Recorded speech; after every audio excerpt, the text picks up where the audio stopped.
Hey, it's Mr. Jones, esteemed teacher. Thank you for joining me on my channel again today. I'm going to give you a few tips on how to improve your learners, your child's numeric awareness, how to help them with counting and the understanding of numbers. So typically when we're teaching children numbers, we teach them initially through a sequential method. So 1, 2, 3, 4, 5, on and on and on, which is great.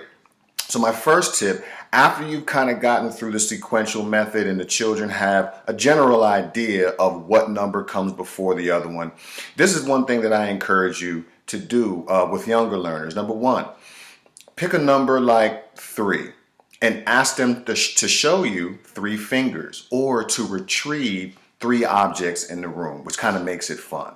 That will build their numeric awareness and help them understand what the numbers actually mean, in addition to speaking them and seeing, the fingers associated with them.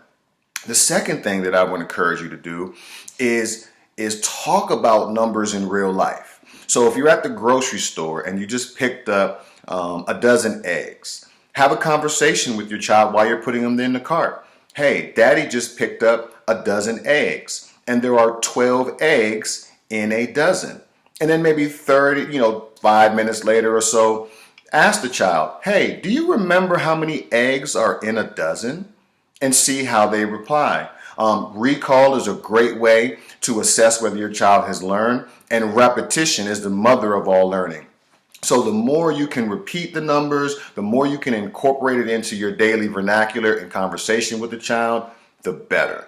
The third thing I really want to emphasize is making numbers fun. Far too often throughout the entire course of my teaching career, tutoring career, I've had so many young people tell me, I hate math, I hate numbers. I don't think I've ever had a child, even one struggling to read, tell me that they hate reading.